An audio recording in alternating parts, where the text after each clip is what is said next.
All right, we're live.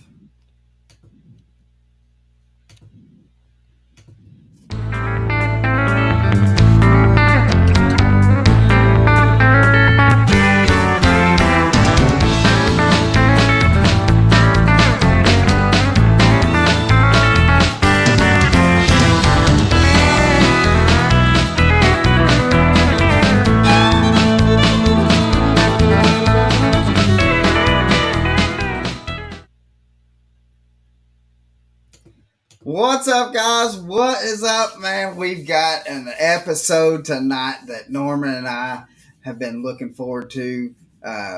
We were able to talk to this gentleman back at the Classic and talk to him, and he said that he was willing to come on the episode with us. And so we're stoked about it. We got a bunch of questions for him. But, guys, if you don't know, I'm Colin Burnett. That's right, Colin. I'm Norman Lee, but you know what? First, we got to take care of some business tonight, man. This episode brought to you by Bucked Up Energy, an all natural supplement that will give you a higher level of energy and better stamina throughout the day without the harsh crash you receive with other brands, also helping to cut muscle recovery time along with boosting your endurance and libido levels. No matter what kind of physical activity you're into or just love spending time in the great outdoors, you need to check out Bucked Up. Go to their website at www.buckedup.com. And don't forget, make sure you use our discount code DECTALK20 for your instant savings. And again, go to their website, buckedup.com. And don't forget, use our discount code DECTALK20 for your instant savings at checkout. But all right, Colin, man, that's right. We got one heck of a show tonight that we are so stoked about, guys. But anyway, let's get right into this intro. And so far in his young professional career in the Elite Series and the Bassmaster Opens, he has 14 tournaments fished with, get this, guys, 7 top 10s, including 1/3, 2 seconds, and a win, becoming the highest or the youngest angler ever to win an Elite Series event at and the youngest angler ever to qualify for the Elites at 18 years old with a 30-point lead for the Angler of the Year race. He is destined to become one of the biggest names in professional bass fishing. Guys, I am talking about the one, the only, the phenom, Trey McKinney. What What's is going up, on, brother? Trey? Man, Trey, when I talked to you down at the Classic and stuff, well, just watching you fish, period, has just been impressive. But then when I actually got to talk to you at the Classic and just to hear you how you present yourself and stuff like that is just phenomenal. I mean, because when I was your age, I was stumbling through words. I did not want to talk in front of big crowds or anything like that. And you have, I mean, straight out the get go, you have been just legitimately just a professional. And I mean, I don't know where you got it from, if it's from your parents or grandparents or wherever you got it. Kudos to wherever, but you have definitely have have been a oh, let's see, lost his video. Could you still hear us, Trey? No,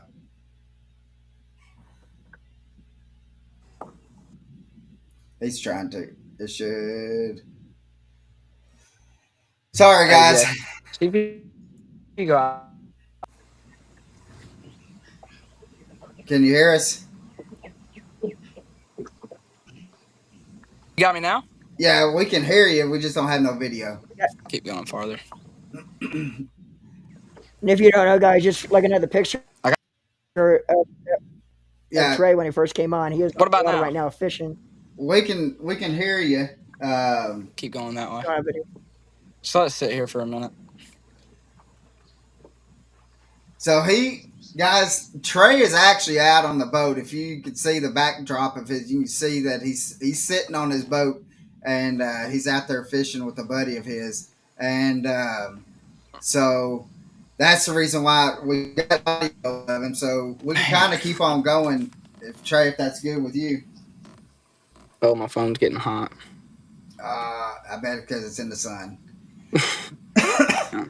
So, but he's out there fishing. He's trying to. That's what it is. My phone's hot. Yeah. So hopefully he can get it cooled off.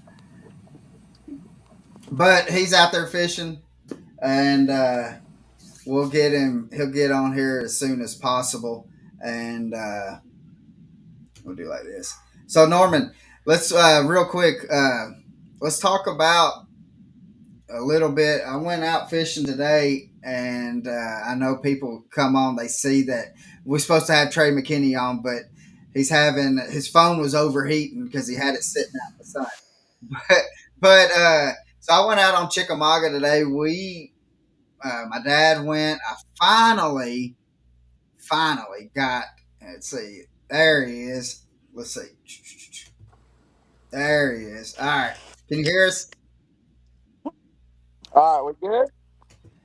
Yeah, we can hear Yeah. you. Okay. Can you hear us? But this is the best service I've had, and I thought it. I thought it was gonna be good. So where are you fishing at?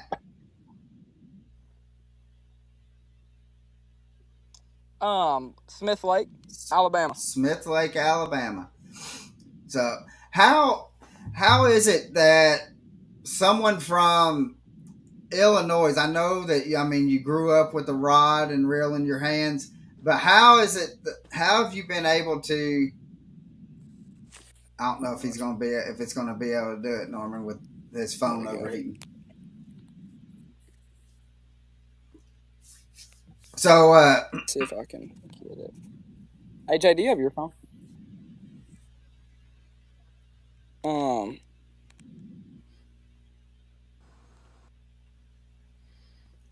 hey Norman, I'll text him. text him and tell him if he wants to text us his friend's email address. Yeah, yeah, and then text it to me. So we yeah we could hear the echo, Dad. Um, so my dad and I went out. I finally Norman was able to get my boat out on the water after it's been. I'm screenshotting and sending it to you. Oh, he sent it. Yeah. Okay. So we finally I I let a buddy of mine borrow my boat. Came back. My mom had a stroke. During that time, uh, we had some bad weather. I went to go get my buddy dropped my boat off at my dad or my parents, and we uh,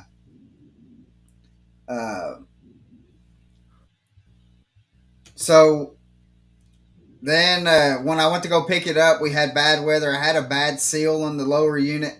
Water got into it, froze, and cracked my lower unit. And Colin is sending your buddy the link. and let's see. So I finally got my lower unit went. My dad and I went out and ended up. Let's see.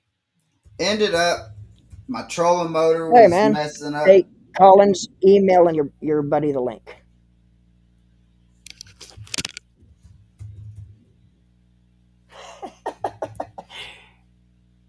Right. Not a problem, man. Yeah. Oh, man. That sucks, though, dude. But yeah, Colin's emailing your buddy the link. So once you get that, you can hop on your buddy's phone.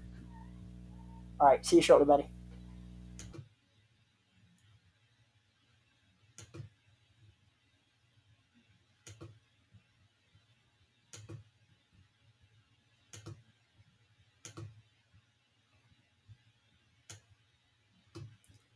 All right, I sent it.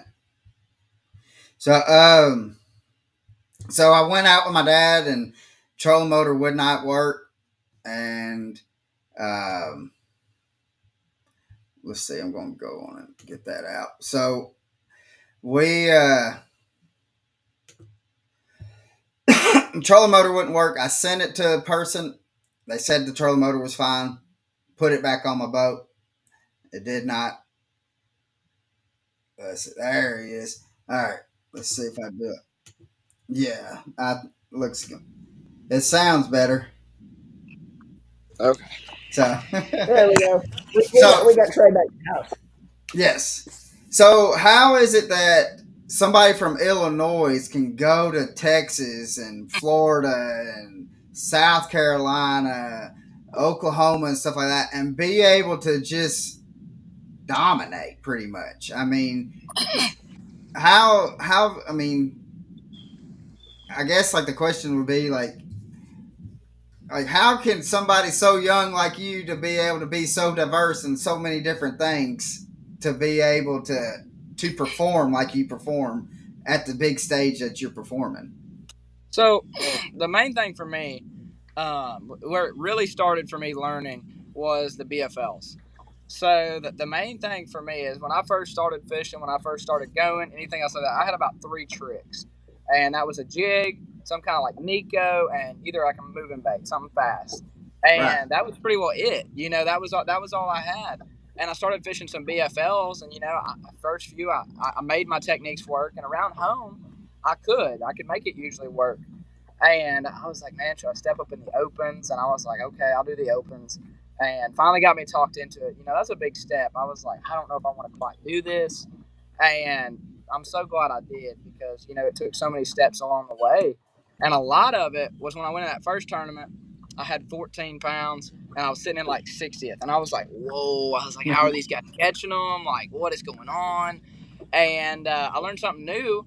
And the next day I caught 20 pounds, and then I jumped back up in the top 20, and I was like, okay, I got to learn fast, like in a hurry, right Right. then it clicked. I was like, I got to get my arsenal bigger. I got to learn more techniques, and when you learn a technique, it's all or nothing. You can't just like halfway. If you don't have confidence in it, you're not gonna learn it, and that's what I really took with. And I was like, okay, if I'm gonna do this, I'm gonna go on the water with that one bait and I'm gonna figure out how to catch them on it. Or I'm gonna go this one place, throw 2 things, I'm gonna figure out how to catch them on it. And that's kind of what you got to do. And once you get confidence in those certain baits, you got it all over the country. Like it sticks with you, If and then you see a right scenario, you're like, oh, that's what I need to throw, or oh, that looks familiar, something like that.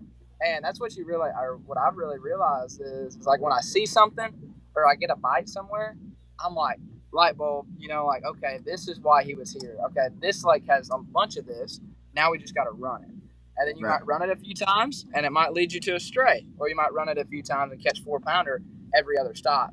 So it's kind of important to, when you want to learn something, take the time to learn it. Like if you're going to try to be good at something, try to be the best. That's the best Right. advice I can give for that is really stick to one thing you're trying to learn.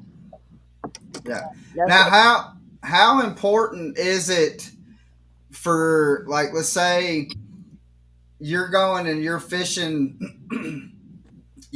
a ledge, but how important is it for you to know exactly what your bait's doing while you're either jigging it or slow reeling it or whatever? How important is it for you to know what your bait is doing at that time?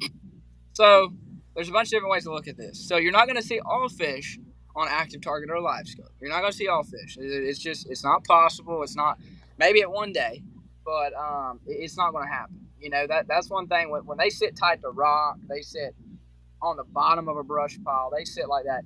Sometimes you're not going to see them. So it's kind of the same with now my presentation. I always want it to be the best I can, even if I don't see a fish or anything, because you can get surprised a lot quicker than what you think. Right. Like sometimes you'll throw out there, say in current, you'll throw out there to where you don't even see a fish, and all of a sudden 40 of them come up off the bottom. Right. That's kind of the precious thing of when you see something, you're like, okay. Usually, what I like to do in practice is kind of throw my bait over it enough where if one on bottom, they can see it and they'll come up. So I just kind of hover my bait up off bottom, and you'll see them shoot up. And it basically, so when you're saying presentation, it is important.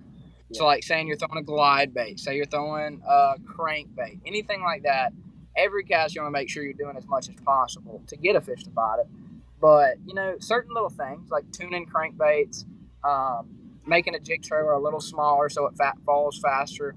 There's so much you can do to like help your presentation, so to speak, on certain lakes. But I do watch my bait a lot on active target, anything else like that. I watch it a lot. So when I cast out there, you know, I'm I know what's kind of going on. Right. Not all casts, but I know for the most part if something's getting ready to go down for the most part, and that's a really important thing. Yeah. Yeah. Now, how important is boat positioning when you're fishing to find structure offshore for you? Basically, that might be the most important thing sometimes. So a lot of times, I'm even bad about it. I like to get somehow magically. I'll be fishing something and give it 5 casts, and I'm like 10 foot from it. Like I'm like I don't know why I want to get so close because I want to see everything. Right. And that's one thing that you got to be careful with because a lot of these clear water fisheries, muddy water fisheries, however you want to look at it, it's really important for boat position to be in the best possibility chance. Say current, it's super important. I always drag my bait with the current every time. So that's a very important thing. Is boat position is very key. Right. Right, right, right. Now, right now, I mean, you're leading the Bassmasters Elite and Angler of the Year. Now, how do would you rather win Angler of the Year, or would you rather come into the Classic, let's say next year, and just bombard the Classic and just take home the Ray Scott Trophy? I mean, I'm just gonna say whatever's meant to be. I mean, both of them would be great, but Right. that's you can't get too crazy with it. But you got to set goals. But the bad thing is you never want to set. You want to set beyond goals because once you get to a goal, a lot of people sometimes like, hey, I'm here, and then you kind of let down your guard. You Exactly. might get maybe lazy, not lazy, but you just kind of get like, okay, I've done what I wanted to do. This is Yeah. amazing. But then with that mindset then you're eventually going to slow down. So that's one thing I want to try my best to do is, fish as hard as I can, fish every moment of the day, every minute of the day, trying to make an extra cast, trying to make an extra 50 casts than all the other people out there. That's kind of my goal is even if I don't catch them, at least try to outwork some. That's a Right. really important Right. thing to me is just kind of staying on it. And wherever the Lord leads me is where it's going to happen. And, if it's not meant to be, it's not meant to be. Hopefully Yeah. my goal is to have a long career, and however we can do it, is do it the right way, and it's really important to me. Right. Yeah. Now, going into the first event of the year, Trey, at Toledo Bend, uh, did you, day one when you're idling around waiting for blast off, did you kind of find yourself a little bit on the starstruck side when you're idling around, kind of going through your head, man, I'm out here with some of the best right now? And if so, how long did it take you to finally, get that focus and really start putting the hammer down? Because your first event you ever fished in the Elite Series, you almost made the top 10 coming in 12th. And but were you starstruck a little bit at first, being your first event? And how long did it take you to finally kind of like, this is my job, focus 100%? Absolutely. So, of course, that tingling feeling in your stomach when you're idling out, and you reading all the names on the side of the wrap is kind of it's intimidating. It's like, and the way I thought about it, I was like, everybody has a bad day. Some people have great days. Some people have mediocre days. It's basically when I looked at it, I was like, I guess it was something with myself, and it was kind of just more or less. I just wanted to hold my own. Just kind of, I guess it was just for me, not proving to anybody else, nothing. I just wanted to try to prove to myself that, maybe I can do this, just get that confidence level. It's not so much for anybody else or to show off, nothing like that. It's more or less to get confidence in yourself. Because when you're out there against the best of the best and you have kind of a rough day and everybody else just catches them, like they could throw a turd and just catch, 15 to 20 pounds. That's Yeah. a really distraught feeling. Like that is a feeling that you don't want, and some days it can kind of get you down. Like man, it's like, was my 1 year that I had in the opens kind of a fluke? Was I on a good run? How there's a lot of different ways you can put it. So basically, the main thing was I just wanted to be able to make checks and just kind of prove to myself like if I do have a good day and it's meant to be, I can compete. Right. When the timing's right. Right, right, right, right. Now, what's so far just this year? What has been the biggest learning curve that you have come across that you've had to that you really wasn't expecting, or something that maybe you was expecting but you had to learn quicker to be able to succeed like you have? Absolutely. That was Florida and Murray. So like Florida, I've always been like, ugh, like no, we need to just draw a line over it and be done. But You're you not know, the first person to tell us that. exactly. You know, it's kind of it's a lot of people sometimes downside, and I really like that was the thing that kind of scared me was going into that and trying to figure it out. And it's just all flat, and it's just all you can't really use your active target, anything else like that, a whole lot. And I figured out. Thank goodness I did figure out a way to kind of do it. But and that's the craziest thing is how this worked out. I was a shallow water guy from like when I first started fishing. I always had a jig on my deck, bushes, laydowns, whatever you could fish on the bank. I really never fished offshore. And ever since I got the scope, I was like, I gotta learn this. Like I gotta take this to another level to compete with these guys. Sometimes, like there's gonna be times where the bank's dominated, but there's always something that you can do relating to that to try to maybe even if I can go catch 4 fish on the bank and I catch one 5-pounder on scope, that's what puts you over the edge. That's what brings you on top sometimes. So Right.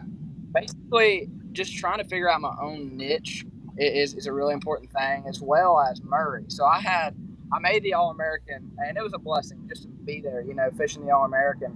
And I was like, oh my goodness, I was so excited, hoping we're going to a shallow fishery and all this. And the schedule comes out and it says Hartwell. I'm like, oh Oh. no. And that was a herring fishery, and I done terrible. Like when I'm talking terrible, I mean I wanted to just sit in a room by myself for a while, and but that was one of them things where when I saw herring, it made me kind of get sketched out. I was like, no, I was like, I don't know I don't know. I couldn't figure it out. I could find them, I couldn't catch them at all. Like I Right. couldn't get them to hog bite, and they'd follow your stuff and all that. And at Murray, for some reason, it was kind of like a light bulb moment. When I figured it out, I was like, oh, I was like, all I needed was just a little confidence, just a little boost of confidence. And that's what it really took to kind of push me over that negativity that I had with herring fishing to really kind of boost that, to really try to learn it and figure it out. Right. Yeah. Yeah. Well, because on Murray and stuff, like watching the bass track and watching it on TV and stuff, I was surprised like how many people was just power poling down off a point, and they were just waiting for him to start exploding, and they were just going to throw whatever out there in front of them and just hope that they catch one. And Absolutely. and to me, I'm like how you are, that I'd rather be up on the bank. I'd rather beat a bank. I'd hit downfall, brush, docks, or whatever. And but I'll throw 1,000 casts a day or whatever, and just sitting there, and I'm like, these guys are just wasting time. That's how I would feel. It's just like I'm wasting time just sitting here waiting on these herons just to and all that, and the bass to start exploding. And it was, to me, it was kind of crazy to watch. It Yeah. is. And, It's and so you that's know, that's I felt the same way. So when I sat there power pull down, I felt useless. Like I was like, so what am I doing? And then if you cast, you mess them up. So then Right. you're like, oh my goodness, I'm sitting here, I got my rod, my hand, watching the sun get higher and higher. I'm like, so I got 3 fish in the box, and I'm just sitting here. I was like, none of this seems right, like none of it. And for a minute, I got really, I didn't trust it. And then all of a sudden, I sat there and I come up schooling, and I caught like back-to-back 4-pounders. I was like, so this is why they do it. And then after I got confidence in that, this is like anything. It takes confidence for me on Right. anything. I got to get confidence. I got confidence. I can throw it even if I'm not getting bit for that one bite. But main thing was just getting confidence in it, and it is deadly because all of it is timing. So if you yeah, sit there for a long period of time, you have a better chance to hit that time, the zone. Right. So it is. It's a very important. And when I was watching live, I think it was Davey Height that was saying that right after your practice, you had made a comment to somebody, whether it was in one of your interviews anyway, that uh, you've never really been good at the heron bite Yeah, prior to that tournament. And as he was talking about this, as you're catching, I think one of your biggest fish of that day, and Davey Height goes, "Well, if you are pretty bad with the heron bite, you must be the quickest learner in the history of bass." You were pouring it on with that heron bite. But I just thought it was funny the way he basically said it. You made a comment that you're no good at the heron bite as you're like just pouring it on with that bite, and I thought that was incredible. absolutely. Well, thank you, buddy. Yeah, it was. It was a very quick learning experience, and I knew I had to. I had to. And in practice, it wasn't that good. Actually, I take it back. The first day of practice was what really got me in that tournament. So I come and I'm like, oh, here we go. I'm like, herring fishing. Let's see how bad it is. So I go to the first point. I'm like, yay. I'm like, there they are. And I throw it out there and I reel it over the top of them and it goes, oh, boosh. I'm like, wait a minute. Hold up. I was like, this is actually kind of fun. And I started going to the right points. Not that I was doing anything right. I hit it at the really right timing. They were biting that first day, but that's what I needed. I had never had a day like that. And so I never thought it could happen. And once I seen, I was like, what could go down? Then I was like, wait a minute. I was like, I got to do it. I'm sticking with it. And this time I'm going to learn it. Because last time at Hartwell and all those other places on those herring fisheries, I tried to go fish docks. Yeah. And you see 5 pounders all day long. They'll follow your stuff from underneath the dock, however you want to do it. And, they're super hard to catch. And I got burnt every time. And this time I was like, I know this is how to compete. I know this is what I got to do, and I'm just going to do it. No matter the result, I'm going to stick with it and have confidence in it.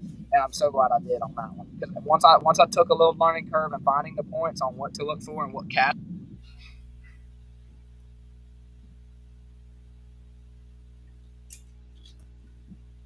Let's see. He kind of froze. Let's see. He should come right back. Yeah, Norman. It's this year has been phenomenal. Just being able to watch Trey fish and perform the way that he's performing has just been. I mean, it's been phenomenal, Oh, and no one would have ever thought that someone as young as what he is would come and pretty much, I mean, he's dominating. you know, he's doing something this year that I really don't think in the history of bass has ever been done with somebody that young in his rookie year, that has so much potential to, like I said in the intro, one day become one of the biggest names in the sport. I don't think it's ever been seen before, in the history of bass, at least as long as I've been kind of following bass, which has been since the mid '80s. Yeah. But even when I was writing the intro for tonight's episode, man, I had to kind of pick and choose with all of his stats. I mean, even from like age 16. Well, Uh, there's so many. at age 16, dude, he had back to back Angler of the Years in the BFL. Yeah. For 1 year in the BFLs. And if you're not familiar with the BFLs, there's 5 tournaments in a season in a division in the BFLs. He won 4 tournaments in 1 year, in one season. And I've never heard of that even in the BFL level. I've never heard of that before in the BFL levels, winning 4 in a row. Yeah. And you don't realize, even at the BFL level, you are fishing against some, I don't care what division you're fishing against, some Yeah. hammers to win 4 in a row. And I started writing his intro, man, and I'm running out of, Run out of paper. paper. So I kind of had to pick and choose. But his stats is just unbelievable, even from like 14, 15, 16 years old until now. Yeah. Yeah.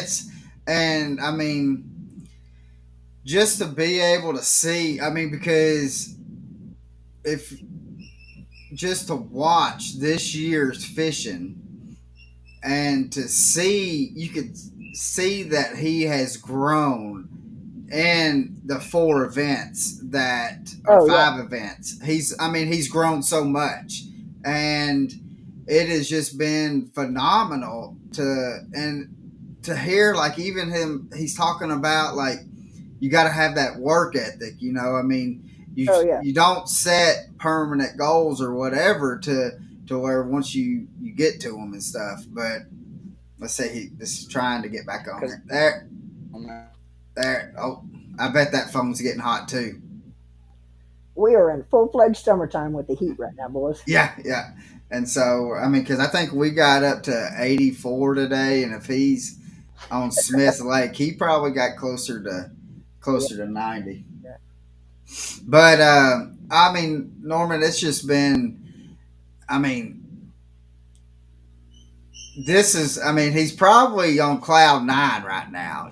I mean, Well, coming in, he's living a dream and exactly. being able to And one of to. the one of the my favorite things about Trey, and the reason I became an instant fan of Trey's, is really at such a young age the way he's able to carry himself on and off the water, and off the water is key. Is a key word Exactly. right there, on and off the water. Because if you just listen to him without the video, just listening to audio of Trey during interviews, I mean, you would think he's a 15-year vet. Yeah. He's doing this at such a young age, and that's what's so impressive to me about Trey. And I think back to when I was 18, dude. Um, you know, we.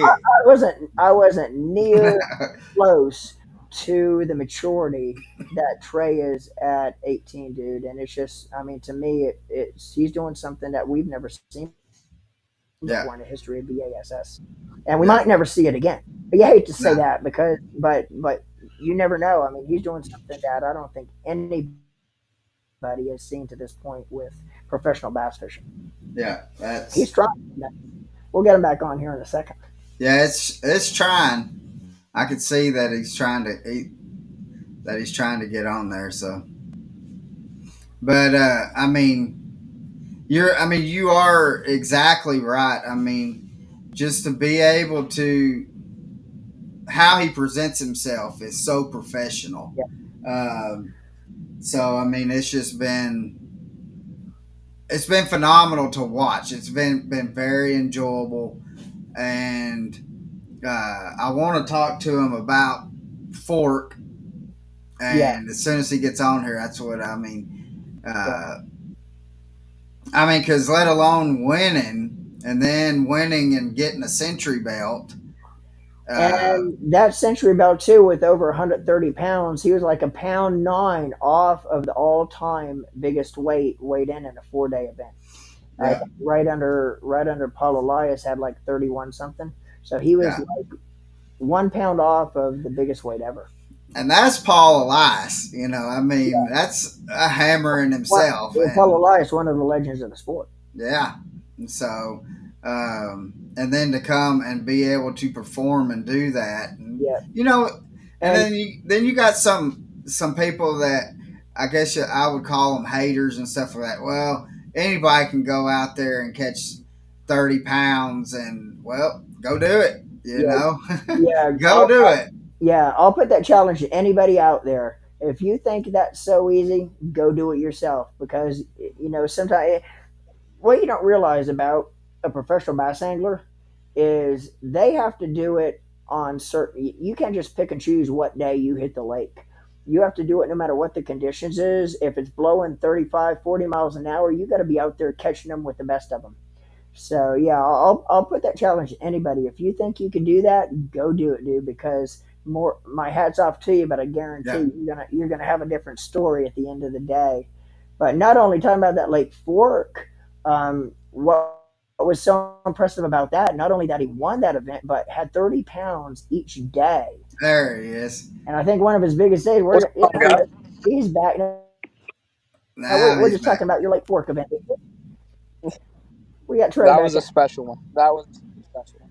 but we want to talk Now, about that a little bit real yeah, because quick, Trey, with you. I That Lake. wanted to know because you had a camera guy on there and they weighed you had one over 11 and the and was it the camera guy or the marshal that says, hey, do we need to measure to make sure that one's 24 inches?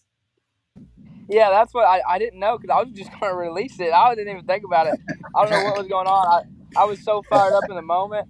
I was just waiting, and I was going to release it just right back into the lake. And he's like, "Whoa, whoa, whoa!" I'm like, "What? I got to release it." And he's like, "Just make sure it's not 24." I'm like, "Oh!" And I put it on the board, and it was like way over 24. I was like, "Good call." I was Yeah, like, yeah. "You I man." mean, because and was fishing Lake Fork as a spectator watching you cross the stage and stuff, and all the other anglers, and just seeing them to have a fish or just one, was kind of weird in bass form, because usually you got five that you're carrying on.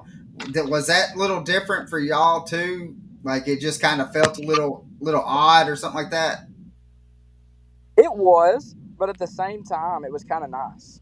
Like it was kind of really nice because you didn't have to worry about nothing. I didn't have to worry all day if my fish were gonna make it or if they were doing all Right.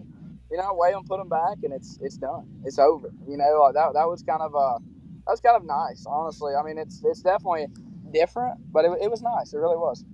Now, we talked about your first event on day one. You know what the thoughts that were going through your head. Now let's go all the way to day four on Lake Fork. You're in contention now. You're right there to win your first event to pull something off really that's never been done before. A super special end of the day. What was going through your mind? The emotion again, idling around, ready for blast off on day four, knowing, man, all you got to do is do what you've been doing the previous 3 days, and you could do something special.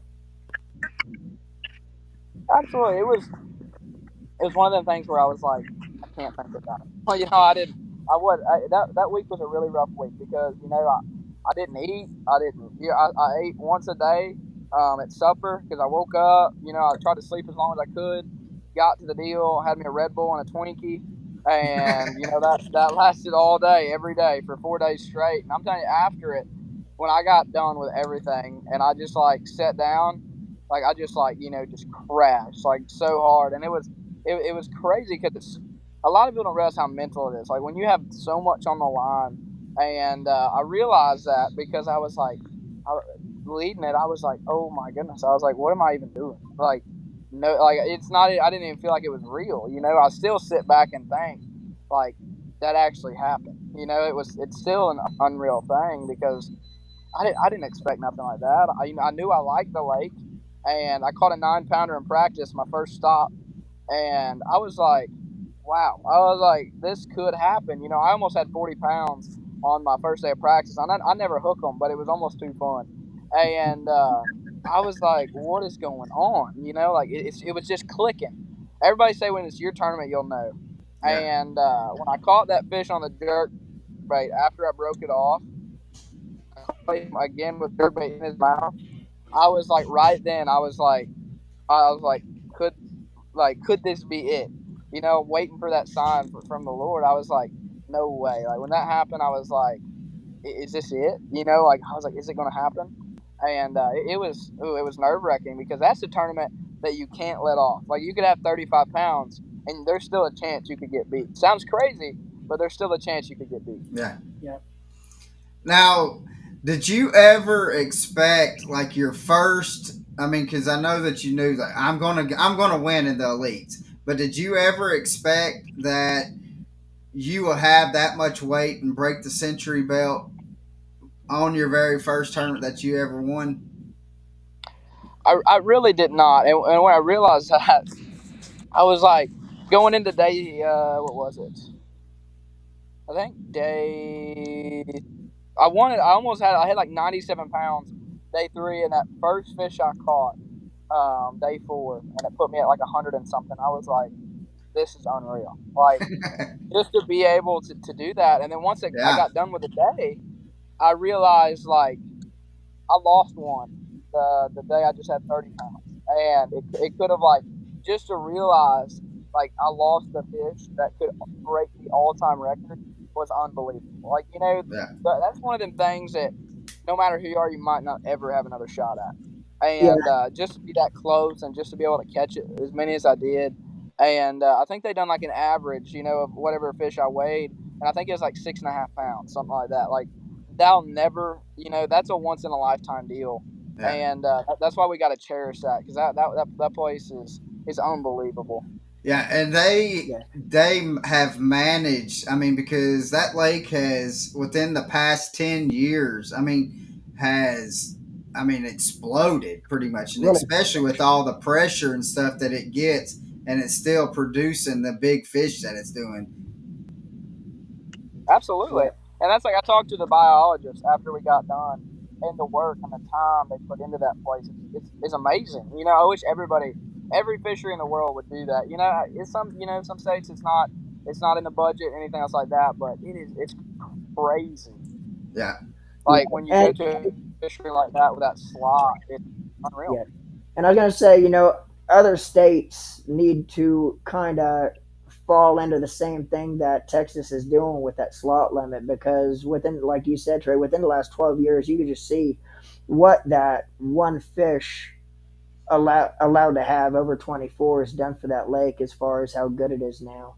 And like you said, Absolutely. other states need to kind of take the lead with what Texas is doing because that lake is just unreal right yeah, Absolutely, and it might not take that much sometimes. You know, it's just kind of, maybe stocking or putting shad or however they do it. I don't really know. There's a lot that goes into it. You know, the minerals in the water. There's a whole lot of stuff that goes into it. And but like in pre-practice, I went out there, and I'm telling you, I caught a good amount of fish every day. Every average, like 25 to 30 pounds, and I never like when I'm telling you, it was harder to catch a. Uh, 2 to 3 pounder than it was a 5 or 6. Like that's not sounding like like crazy. It's just the lake. Like really, that lake is unbelievable. When I was there for pre-practice, it was just so like if you got a bite and you lean, you're like, how big is this one? You know, like you didn't get many bites, but every yeah, bite you got was quality. yeah, yeah. We have. Let's see. Dale Croft says he commented and said, uh, "Cream always rise to the top. Plenty more blue trophies coming, forward facing or not." So we definitely agree, Dale, that there's going to be plenty of more blue trophies that we're going to see Trey holding up over his head. Ah, so but guys, he is out. I mean, y'all can tell that he's out fishing, and he'll get back on here in a minute, and then we're already at 42 minutes, so we'll try to wrap it up with him pretty soon. We got a couple more questions that we want to ask, and then but Matt, just I mean, he's right though, and you were right too that about Lake Fort Norman that slot limit I think really is the best thing that yeah, uh, any kind of wildlife people can do for a lake, and especially for a lake that has big bass in it. I oh yeah, kind of wish that they would do the slot limit here on Chickamauga, just for the fact because I would love to be able to see more big fish. I mean, we're out there all the time, Norman, and Chickamauga. I mean, never slows down. There's always, always people out yeah, there that's fishing, and them oh yeah, fish are getting hammered, and whatever they're doing on Lake Fork, because Chickamauga's getting they're doing it hammered. right. Lake Fork Yeah, is getting hammered probably twice as much, if not more, than what yeah, Chickamauga is. exactly. And But it's getting better every year versus declining every year. Now, even though Chickamauga is still a great fishery, a great big bass lake, I mean, you got to face facts. Since BASS put it top two in the world yep, 7 years ago, I believe it was, it has declined because now it's a bucket list lake and it's getting the pressure. yep, But that's one thing with Lake Fork. Lake Fork is actually getting as much, if not a lot more pressure than Chick, but it's increasing. It's its quality per year versus declining, which I think a lot of that, or the majority of that, probably has to do with the way they're managing the lake with that yeah. speed limit as well. Well, and with on Chick though, I mean, we had like 10 years solid that we were having every professional tour come on to Chick, and they whenever you have one tournament, professional like Yeah. elites or whatever, or the past pro tour, Yeah. they hammer a lake. Oh So yeah. he's trying to come right back on. Let's see if it's going to work. So there he is. It keeps overheating. I don't know what's going on with it out here. Well, I'll try to put it in the shade now. you're good, brother. You're good. We won't hold you too much longer. But I do want to ask, No, what's I apologize for everybody on here. I was like, that's all my bad. I should have got off water and got somewhere cool where it wouldn't overheat. you're good, man. You're good. I Uh, mean, even with you cutting in and out, we still have over 1,400 people watching this live. So you're fine, brother. So Thank you, buddy. but I want to know. I mean, last year, the rookie class last year, we thought that there would be no other rookie class that could compete with what last year's done. And then y'all come up on the stage and y'all like, well, watch this. You think that was good? Watch this. And I mean, I don't think that there's a rookie out there that has not been tearing it up this year. What's the difference, or what is it that uh, how are y'all able to be able to perform like y'all are? And I mean, all of y'all are professionals, and all the like talking to y'all that it's just everything is strictly professional, and y'all are doing y'all's job. So how are y'all able to perform like y'all are this year?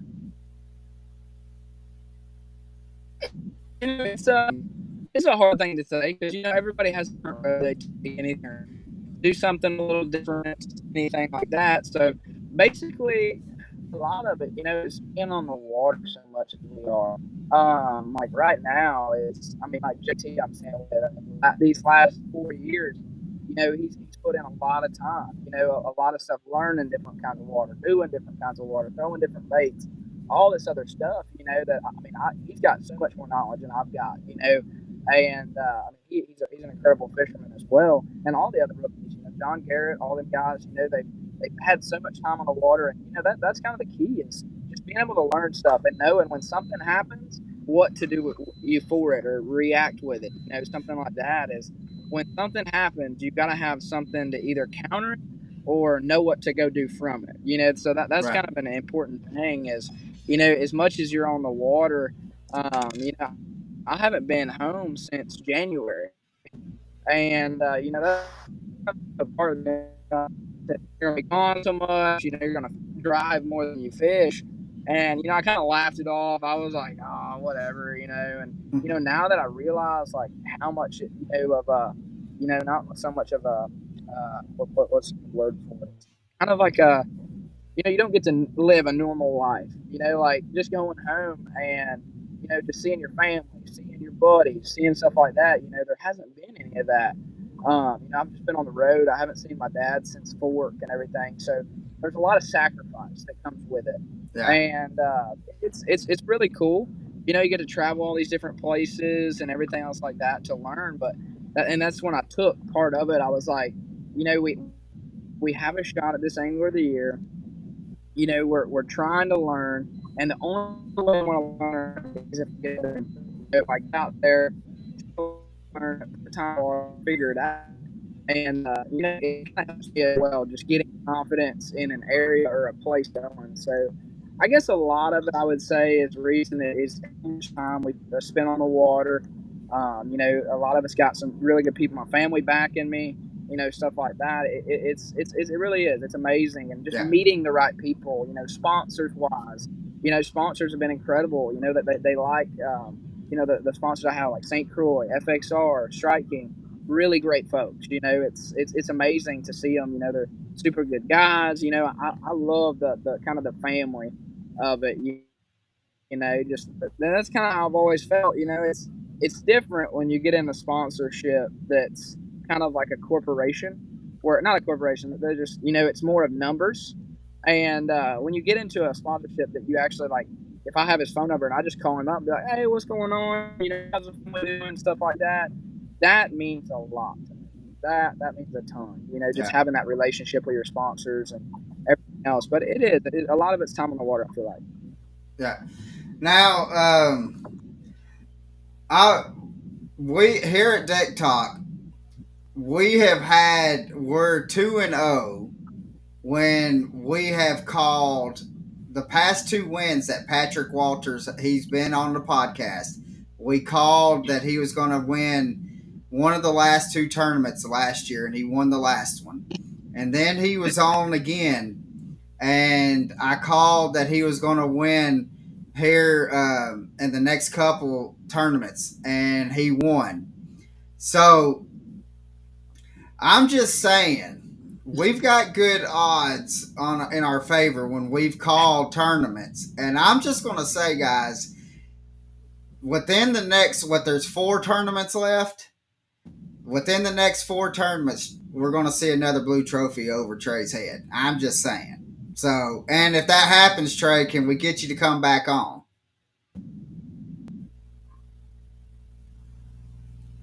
Ah, I knew it as soon as it froze. But but Norman, we've had good success when we've called them. We've we've said that they were going to win, and Patrick Walters, we're going to get him back on here again, and he told us last time that if he won one of those, that he may be our next co-host, the third co-host on this podcast. We might as well keep rolling, right? Yeah. So, but yeah, it's. There he is. Oh, all right, hold on. I gotta switch him. He switched back over to his other phone.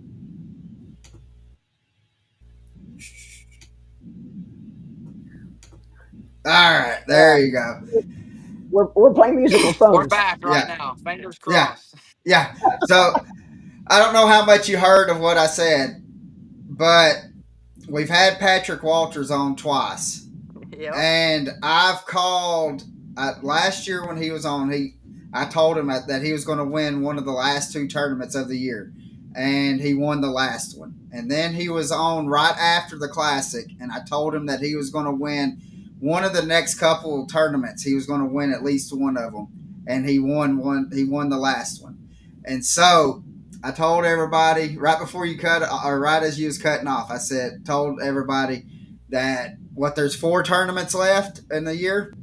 Yes, and sir. I told him, I said, within one of them 4 tournaments, we're going to see a blue trophy up over Trey's head again. So if that happens, yeah, I mean, because I'm looking to be undefeated. I mean, you're looking to, your work ethic is so good and all that, and you're trying to succeed in that. I mean, we're trying to succeed in the podcast industry, and I'm trying to succeed also in calling my shots on. I mean, I might need to just go on and just call Vegas on this. So, but no pressure, right? Right, no pressure. But if that happens, we got to get you back on the podcast again. So. Absolutely. Like I said, I do apologize to everybody on here watching. Or say it's like super hot out here, but we trying to figure them out. This lake here is interesting. So like I will say, a lot of these lakes we're going to, these last 4, they're in not Trey's so much wheelhouse, but we're learning. We're trying. All right. Like I said, we're out here on the water right now, and we've caught a few. Had a really good day today. Caught some 3-pounders, 4-pounders, which are like unicorns for this lake. Like 12-inch heaven here. Right. But it is. It's we're trying to stay positive, and smallmouth. That's a crazy thing. Last year I finished like 88th in St. Lawrence. And I was like everybody else was like, oh, this place is loaded with 5-pounders. I went like 5 days of practice, 2 days of tournament, and I never caught a 5-pounder. I was like, I'm doing something wrong, and I got to figure out what it is quick. So hopefully we're gonna go up there. The same thing is kind of pre-practice, and I think the way it is. I think since we got 2 up there, I might pre-practice and then start going to other smallmouth lakes to kind of get confidence in smallmouth fishing. So I might stay up there for the rest of the time and see what happens and see if we can kind of figure out those small jaws, the mean ones. Yeah. Yep. And nothing but footballs is all I want to see. So This long and that wide. that's it. That's it. Exactly right. So now, and I just want to say, anytime that you come through the Chattanooga area and you want to hop on Chickamauga, just holler at us. We're on there 4 or 5 times a week, and we'd love to be able to take you out and maybe put you on some of them Chickamauga giants that we got out here. So, but That sounds about right. That place is the only time I've been at it is bed fishing. Like that was really fun, but I've it never just got really over. kind of like ledge fish. So that'd be really awesome to come down here and learn. Yeah, Yeah, yeah. So, well, you got our numbers, and you know how if you're ever coming through this way, you'd holler at us. But we don't want to hold you up because I know if I was sitting on my boat and my buddy was trolling around trying to catch some fish, and I've seen all them docks and stuff like that that y'all have gone by, and I'm like, how is he not fishing? And so we've got over 1,500 people watching on 9 different platforms that we got this going live. And can you tell everybody like how, if they're wanting to follow you, how can they start? How can they follow you? What social media and stuff are you on? absolutely. So main thing is like Instagram, Facebook. It's Trey McKinney Fishing. We're trying to keep it all fresh stuff. We're trying to kind of like do everything, show the little techniques, kind of follow around, I really want to get into like the everyday life type of stuff. I feel like that would be really cool on a platform, but we're getting in there, posting a lot of cool stuff, hopefully, a lot of the new products coming out, everything like that. So everything that should be going on, we should be posting some stuff. So it's going to be really fun. Hopefully y'all can tag along, see what Yeah. happens. I say there's no promises on the blue trophy, but we got to set our goals high. We got to set our goals high. Oh, So I we're going mean, to see. I'm looking by the end of the year. I'm looking to be 3-0. So There we go. Absolutely. I wish. I was like, as one at a time, I cut off my buddy. I was like, what is? I have and it cut off as soon as these oh my goodness. And I look, I knew it was about to. I knew it. Hey, Norman. So what we're going to do, guys, is when he comes back on, uh, Norman, let's go on and ask him our last question. Let's let him get back to work. And it's been a blast, even though he's been cutting in and out because his phone. Again, he's out on the boat. You can see him trolling around. There he is. Yes. So, well, Trey, we did not hear what the last part that you just said. Oh. miserable. It keeps overheating every time. Yeah. Well, we can hear you, but we cannot see you. But that's fine. Oh, he's trying. He is trying hard. Uh, if he's ever in the I'm Chattanooga trying. Hang area, on one second. we're going to have to buy him dinner, Norman. Yeah, So, man. but yeah, Norman, if you'll go on and just once he gets back on here, let's ask him. Let him get back to work. We'll finish this up. Stroking some Smith Giants for me. Yeah. Yeah, I heard he's got ice. I heard that. Did you hear it? I heard the ice. Yeah. He's putting ice on around the phone, I guess. So, but yeah, let's do that, and because we're already hitting right at an hour, anyways, and we'll man, I mean, it has just been it's been great just to be able to talk to him. I mean, and y'all can see, guys, that how like I mean, he's just laid back. I mean, well, in our eyes, Norman, he's a kid. I mean, but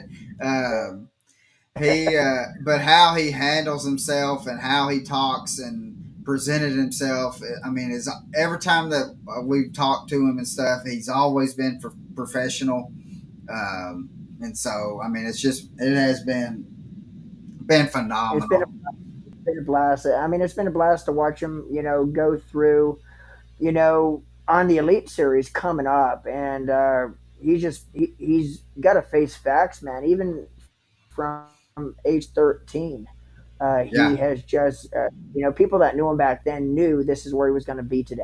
Yeah, well, Uh, we had Dale comment and say, never doubt Trey McKinney, or never doubt Trey McKinney in a tournament. He has had that look since he was 11. Hard to believe, but ask any bass fisherman that knew him. Yeah, and there's not a lot of professional anglers, I don't care what sport it is, that when they're 11, 12 years old and people that know them, not even family members, but acquaintances, friends, friends of the family, just people you talk to, see on the water, there's not many people out there that you could say about a 11, 12 year old kid that one day when they're 18, 19, 20, 21, whatever, they are going to be special at that Yeah. sport. And Trey is one of the few that when he was that age, man, people just seen it in him that Oh, yeah. he's going to be great one day. Oh, I mean, if he just, I mean, if he just keeps doing what he's doing, the hard work that he's putting in, and he, I mean, could you imagine being his age, Norman, and not going home or not been home since January? And what a lot of people don't have to realize too is that it's not used to what the professional anglers in the sport go through on a day-to-day basis. You could almost consider them big rig drivers, over the Yeah, road big rig drivers, because they're actually driving their rigs, pulling their boats a heck of a lot more than they're actually on the water fishing with them. yeah, And it pretty much starts from the first of the year all the way through the end of the season. And what he was talking about spending time on the water after the end of the season, it doesn't stop for them boys. no, it's They basically have to keep fishing different lakes all year long during the off season to keep their game up, to keep their game at the highest level. So going into the next season, they're right spot on starting off the year. yeah, and I mean, I, I mean, I drive a big truck for a living, and they put in just as many miles as what we do and So, stuff. yeah. So he's trying, but maybe this one will get him. But I mean, it's just Man, there he is. Let's see. All right, we might have five Can you hear me? minutes. Yeah, we got you, brother. We got you. Yeah, I do. I apologize. It's so aggravating. No, Anybody that sees it, they're like, "Oh, why did he go in the house from there?" I don't know what's going on with it. My phone, it's like the battery. Like I try to charge it, and it just like catches on fire. It's so hard. no, man, yeah, that's nope. it's all good, man. And Yeah, we appreciate you just taking the time. And like Colin said, man, out on the water, if it was me, I don't know how you're doing it, not picking up a rod and wanting to fish, dude. But yeah, we It's really all good, appreciate, brother. man, we really appreciate you taking the time with us, dude. And we really, from the bottom of our hearts, man, we have the utmost respect for you, how you carry yourself on and off the water, dude. It's just amazing. We can't wait to look forward to seeing how the rest of this year progresses for you going into next season as well. But we have a question we usually ask everybody that comes on the podcast and everybody we interview. If you were to have one person that you were able to fish with, and this person could be passed away or still with us, Trey, who would that person be, and why would you want to spend the day on the boat with them? I think it froze up again. You know, Oh, yeah. Am I here? yeah, yeah, yeah, yeah, yeah. Okay, perfect. Okay, I'm trying to hurry. It was mostly Rick Cheatham's been a really special part of my life. I've had some really good friends, and as you guys can see on here, I have some Dale Croft as well. He's actually the guy I started fishing with first, and I went crappie fishing with him, and I'd always take bass rods, and he'd be like, "Oh, son, you don't need them bass rods." And I started catching one. He's like, "Oh my goodness," like catching them off the crappie brush piles we were fishing. So them two guys has been a really important role of my life. Rick Cheatham took me everywhere across the country, and nothing to benefit him. And he was just trying to teach me and make sure I stay on that right path and kind of follow the straight line. And it was really important to have people like that in my life that cared about if I did do something the wrong way. They're like, Trey, like, I'm not telling you how to do it, whatever else, but I like this. Right, I'm telling you, I was like, you need to walk that straight line. And then from you look at what you just done, and you're like, you're right, like you're right. And Yeah. that just to make people that sit back and realize and that you respect and tells you like, I'm not telling you how to live your life, but I'm telling you this from my words of wisdom. I've been your age. I know what, there's temptations out there, everything like that. And it's really important to have those people that you respect in your life that kind of guide you on the straight path. That's Yeah. awesome, man. And I'm glad you mentioned Rick Cheatham because I actually have his name down to have you talk a little bit about Rick, and we're kind of running out of time. But I'm glad you mentioned him because I did want to talk to you about him. And you've talked to him many times about him being a mentor, a friend, a coach of yours. So I'm kind of glad you actually mentioned him there. Because that actually is one of the things I have on the list. I wanted you to talk a little bit about Rick because I know how much of importance he is in your career to this point. So that's awesome, dude. Really appreciate that. I think we We lost lost him it. again. So, guys, with that being said, we're going to wrap this up. And we deeply appreciate the 1,500 people that has got on Yeah, here just to watch us chit chat with Trey.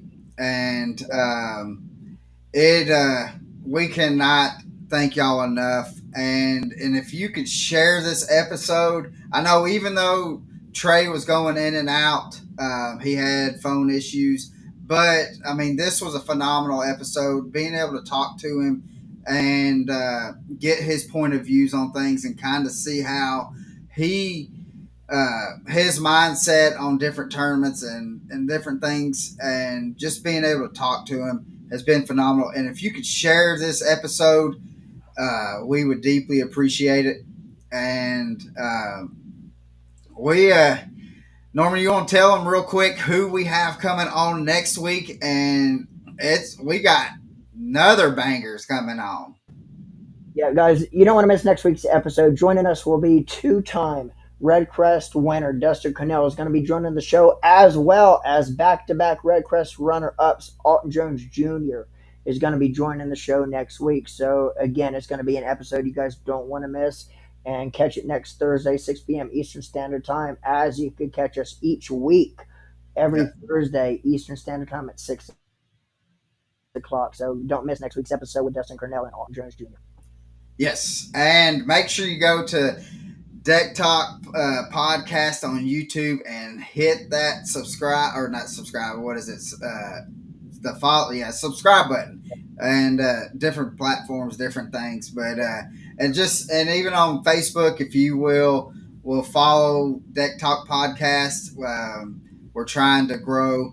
Trey's trying to get back on here, and we have had phenomenal numbers to where, I mean, we're averaging 500,000 to 600,000 views per episode here since January, and so it has been phenomenal. So, guys, thank you so much. And Trey, if you can hear us, thank you, brother. We'll holler at you here in a little bit. And thank you for coming on, Trey. Dale, thanks for coming on and commenting. We had quite a few comments, but I knew that Dale had to have known Trey just because of what he was saying. But we're going to get off here. Fat Boy is hungry, and I know Norman's hungry. Yeah. And let's go on, get out of here, and let's see you out on the water, and hope you live the passion. Live the passion, and also make sure to check out our website at www.decktalkpodcast.com for all the latest news and information. That's it.